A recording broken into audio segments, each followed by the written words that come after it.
रायगड जिल्ह्यात कर्जतजवळील नेरळ येथे उभारण्यात येणाऱ्या सुकून एम्पायर हलाल लाईफस्टाईल टाउनशिप या धर्माधारित गृहप्रकल्पाला हिंदू जनजागृती समितीने तीव्र विरोध दर्शविला आहे। केवळ मुस्लिमांसाठी अशी जाहिरात करणारा हा प्रकल्प संविधान, कायदा आणि सामाजिक सकोलांच्या पूर्णपणे विरोधात असल्याने त्या प्रकल्पावर तात्काळ बंदी घालावी अशी मागणी हिंदू जनजागृती समितीने केंद्रीय गृहमंत्री आणि महाराष्ट्राचे मुख्यमंत्री, उपमुख्यमंत्री आणि राज्य विकास मंत्री यांच्याकडे निवेदनाद्वारे केली आहे। हिंदू जनजागृती समितीसह समविचारी संघटनांनी 9 सप्टेंबर या दिवशी कर्जत पोस्ट ऑफिस जवळ हिंदू जनजागृती आंदोलन करण्यात आले। यावेळी आंदोलन करताना विश्व हिंदू परिषद, शिवप्रतिष्ठान हिंदुस्थान, गोरक्ष दल खालापूर, सनातन संस्था आणि हिंदू जनजागृती समिती आदी संघटनांच्या प्रतिनिधींसह राष्ट्र आणि धर्मप्रेमी नागरिक उपस्थित होते।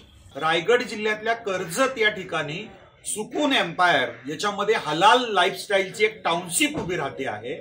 आज संपूर्ण देश धर्मनिरपेक्ष असताना धर्मावर आधारित अशी टाउनशिप या ठिकाणी हलाल लाईफस्टाईल टाउनशिप उभी कशी राहू शकते, याला परवानगी कोणी दिली, हा सगळ्यात महत्त्वाचा प्रश्न आहे। आणि म्हणून हिंदू जनजागृती समितीकडून आपण या प्रोजेक्टच्या बाहेर, या एम्पायरच्या बाहेर एक आंदोलन हिंदू जनजागृती समितीच्या वतीने आजच केलेलं आहे। हिंदुत्वनिष्ठ संघटना, धर्मप्रेमी, गावकरी हे सर्व संतप्त आहेत। अशा प्रकारची जी एक हलाल टाउनशिप आहे ती तत्काळ प्रतिबंधित करण्यात आली पाहिजे।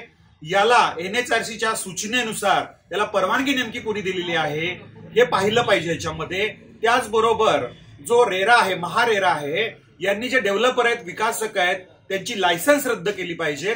आज धर्मावर आधारित अशी टाउनशिप उभी राहणं म्हणजे एक प्रकारे देशाच्या सुरक्षेला खूप मोठा धोका आहे। त्याचबरोबर या योजनेसाठी पैसे कोणी दिलेले आहेत, विदेशातनं पैसा आलाय का, या सगळ्या गोष्टींची चौकशी झाली पाहिजे।